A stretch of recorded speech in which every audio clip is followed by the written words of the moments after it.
Olá, graça e paz. Estamos dando início a uma meditação espiritual e, para isso, nós gostaríamos de convidá-lo a acompanhar conosco a leitura que nós vamos estar fazendo na carta do apóstolo Paulo aos Coríntios, capítulo 15, versículos 20 a 22. Diz assim: Mas Cristo de fato ressuscitou dos mortos. Ele é o primeiro fruto da colheita de todos que adormeceram. Uma vez que a morte entrou no mundo por meio de um único homem, agora a ressurreição dos mortos começou por meio de um só homem. Assim como todos morrem em Adão, todos que são de Cristo receberão nova vida.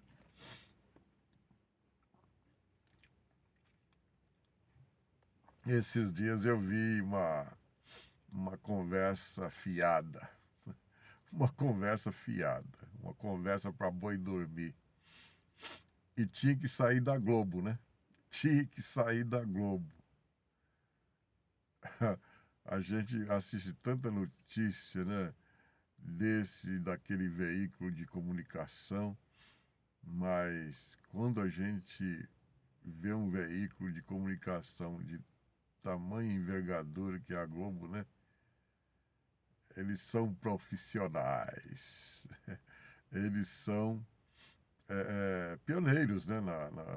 Na comunicação. Um tempo atrás eu conheci um parente de Assis Chateaubriand. E aí ele começou a me falar que era tio dele e tal, né? Que começou a, foi o primeiro a implantar aqui o sistema de comunicação. A primeira TV foi implantada no país por ele e tal, né? Aí eu fiquei encantado com a empolgação daquele rapaz de falar do tio, tendo o tio como exemplo. O que eu quero dizer com isso? Que a Globo não serve de exemplo. Né? O que ela passa aí é de deixar famílias e famílias envergonhadas. Né? Famílias e famílias envergonhadas. Imagina você sentar com a sua família no sofá para assistir um bom programa, uma boa coisa na televisão, ou então assistir a notícia e de repente entra a novela com aquelas cenas indecentes. Né? Nada a ver. E esses dias o Alan Severiano falou sobre. Ele quis falar sobre a Páscoa e falou uma asneira tão grande. Falou que os celtas, os celtas foram como que os responsáveis pela ideia de Páscoa. Falei, poxa vida, isso é coisa da nova era. Isso é coisa da nova era. Jogar esse texto na mão dele aí, e ele tá passando essas mentiras pro povo, né? O Brasil inteiro deve ter ouvido essa falácia. Nós sabemos que a Páscoa foi ideia de Deus. E Deus fez com que o povo de Israel, no deserto, comesse os pães asmos, ou seja, pães sem fermentos, e, e fizesse lá o ritual que eles faziam e fazem até hoje, que as suas orações, não tem nada a ver com reza. Ficam falando lá do povo de Israel que foram atacados no momento que eles estavam rezando. Eles não estavam rezando, eles não fazem reza, eles fazem orações. É muito diferente de reza. Oração você fala direto com Deus. E reza é uma ladainha de repetição. Desculpa a franqueza, mas infelizmente muitos foram enganados, né, com essa ideia de que você tem que falar o que o outro falou, o que o outro, né? Até a oração do Pai Nosso, para nós, é uma referência. Né? Não há necessidade de eu ficar repetindo a oração do Pai Nosso. Não. É um modelo, ela é um modelo. Jesus quis fazer isso com a gente. Dá para nós uma referência, modelo de oração. E aí eu faço uma oração parecida com a oração do Pai Nosso, mas com outras palavras e com muita liberdade também, porque eu não estou repetindo uma coisa, eu estou falando o que está saindo da minha mente e do meu coração. E quando sai da minha mente e do meu coração algo que, que tem relação da minha relação estreitada com Deus, é o Espírito Santo que está me revelando. A Bíblia diz que ele me ajuda nos momentos de orações, no momento de falar com Deus. Ele me ajuda com gemidos inexprimíveis. Então, Deus então tocou no coração do povo e orientou o povo a fazer algo que lembrasse, né, a passagem deles por esta terra, por esse planeta. Então, assim como o povo de Israel celebrou a passagem deles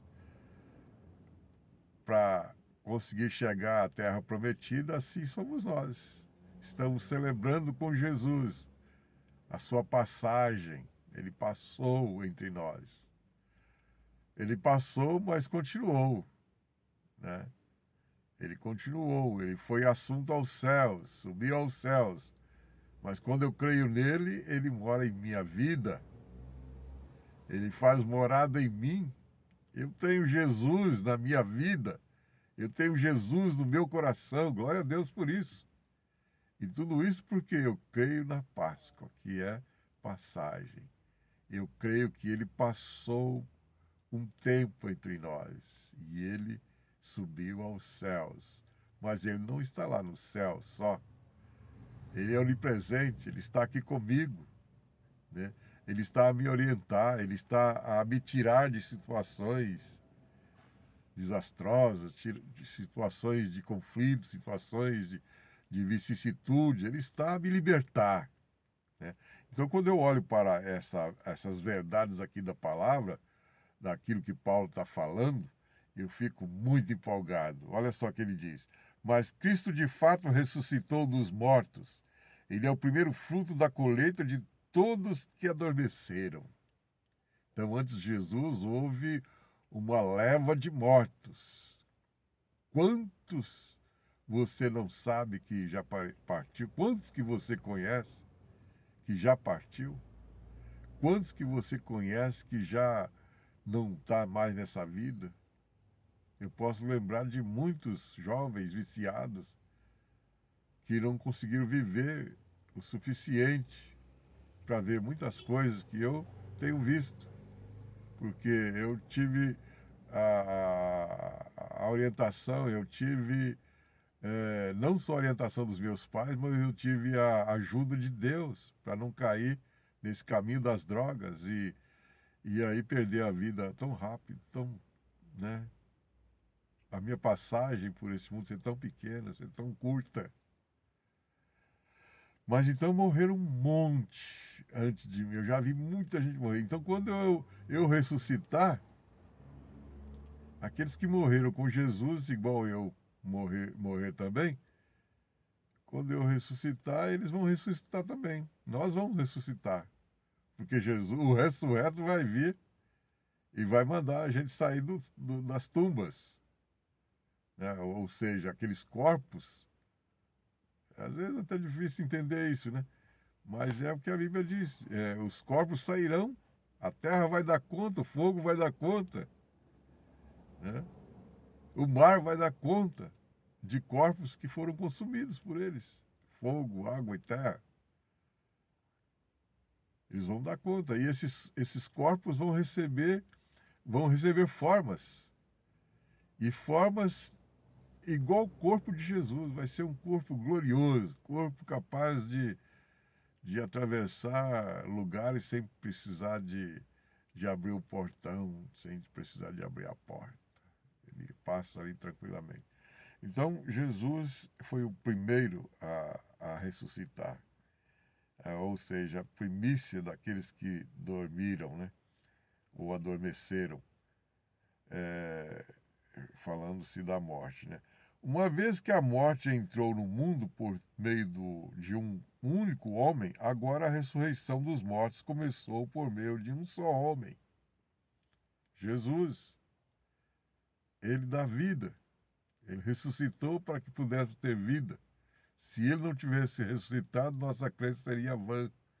Seria inútil acreditar no Senhor. Mas glória a Deus, porque ele ressuscitou. E aí o versículo 22 diz: Assim como todos morreram em Adão, todos que são de Cristo receberão nova vida. Todos que são de Cristo receberão nova vida. Todos morreram em Adão. Todos que até hoje, né? Todos estão aí fazendo coisas do arco da velha. Fazendo coisas que nem imagina, eles nem imaginam ou se imaginam. Às vezes tem aquela sensação, né? Às vezes nem estão tão insensíveis, né? Que continuam a ofender Deus, que continuam a desagradar a Deus com as suas ações e não se arrepende. Quando são chamados ao arrependimento, se rebelam, endurece, né? Mas aí a palavra diz que todos que são de Cristo receberão nova vida. Glória a Deus por isso. E você? Você faz parte desse todos que são de Cristo? Se não faz, eu convido você a entregar sua vida a Jesus e assim ter uma nova vida, como diz o texto aqui. Uma nova vida. Em nome dele. Amém.